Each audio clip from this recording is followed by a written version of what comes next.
میں آخر میں افسوس سے کہنا چاہتا ہوں کہ دیکھیں یہ ملک کو ادھر آپ لے کے جا رہے ہیں، اور جو بھی اس وقت پاور میں بیٹھے ہیں، میں آپ کو یہ بتا دوں کہ ملک کو ادھر لے کے جا رہے ہیں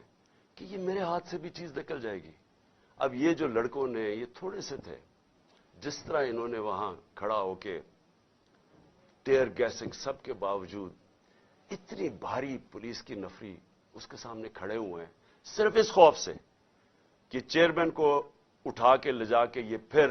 جیلوں میں تشدد کریں گے، اور خوف یہ ہے کہ انہوں نے قتل کرنے کی کوشش کی تھی اور یہی اب جیل میں لے کے جا رہے ہیں۔ کسی کو اعتماد نہیں ہے ان مجرموں کو، یہ جرائم پیشہ لوگ ہیں، کسی کو ان کے اوپر اعتماد نہیں ہے۔ تو میں سوال یہ پوچھتا ہوں کہ جو اس وقت اقتدار میں بیٹھے ہیں، جو پاور میں ہیں، جو پاور کنٹرول کرتے ہیں پاکستان کی، اور وہ یہ نہیں ہے یہ جو رانا ثناء اللہ اور یہ جو شہباز شریف ہے جن کے پاس پاور ہے، کیا کوئی فکر ہے آپ کو پاکستان کی؟ کیا آپ کو فکر ہے کہ یہ ملک جا کدھر رہا ہے؟ کیا آپ کو فکر ہے کہ میں اگر آپ جب بھی مجھے پکڑ لیں گے کیا ہوگا؟ جیل میں چلا جاؤں گا، زندگی موت اللہ کے ہاتھ میں ہے، عزت ذلت اس کے ہاتھ میں ہے، کیا کر لیں گے آپ؟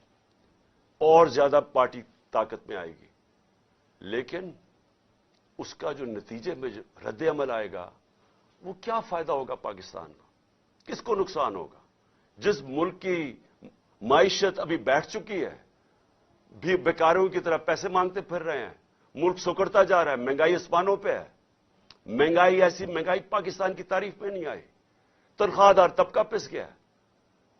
بیچاروں کے پاس اس وقت حالات یہ ہیں کہ ان کا 2 ہفتے کے اندر ان کے پاس تنخواہیں ختم ہو جاتی ہیں۔ اس ماحول کے اندر انتشار پھیلانا، کیا یہ کوئی پاکستانی سوچ رکھے؟ یہ تو کوئی دشمن ایسے کرے ملک کے ساتھ تو یہ ہمارے ہاتھ سے گیم نکل جائے گی۔ یہ جو حرکتیں ہو رہی ہیں یہ میری، اب یہ جو باہر لڑکے ہیں یہ میری نہیں سن رہے، جب ان کے اوپر یہ انتشار ہو رہا ہے اور یہ جو شیلنگ ہو رہی ہے وہ میری نہیں اب بات سنتے، وہ اب میرا کوئی کنٹرول ان کے اوپر نہیں ہے، اور جس طرح کی اب بمباری اور یہ سب کے ہاتھ سے نکل جائے گا۔ اس لیے میں کہنا چاہتا ہوں اپنی عدلیہ سے سب سے پہلے کہ دیکھیں امید صرف اب ہمیں آپ پہ رہ گئی ہے۔ یہ جرائم پیشہ لوگ جو گورنمنٹ میں بیٹھے ہیں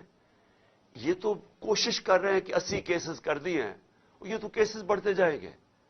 یہ تو کوئی کبھی ایک عدالت کبھی دوسری عدالت، ان کی تو کوشش ہے کہ میں الیکشن نہ لڑوں، یا میں کسی جیل میں چلا جاؤں، اور یا سارا وقت الجھا رہا ہوں کیسز میں کہ کبھی ایک وارنٹ نکل رہا ہے۔ تو ہمیں تو صرف امید عدلیہ سے ہے، اور دوسری ہم امید لگا رہے ہیں اپنی جو اسٹیبلشمنٹ ہے اس ملک کی کہ کیا آپ کا انٹرسٹ پاکستان میں ہے یا نہیں ہے۔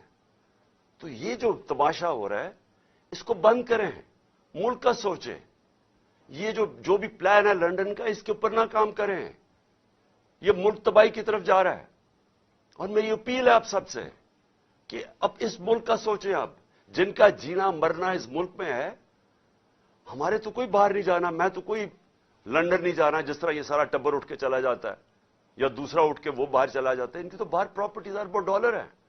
ہمارا تو جینا مرنا یہاں ہے۔ تو میرا اکیلے کو فکر نہیں کرنا چاہیے، ہر اس پاکستانی کو اس ملک کا سوچنا چاہیے جو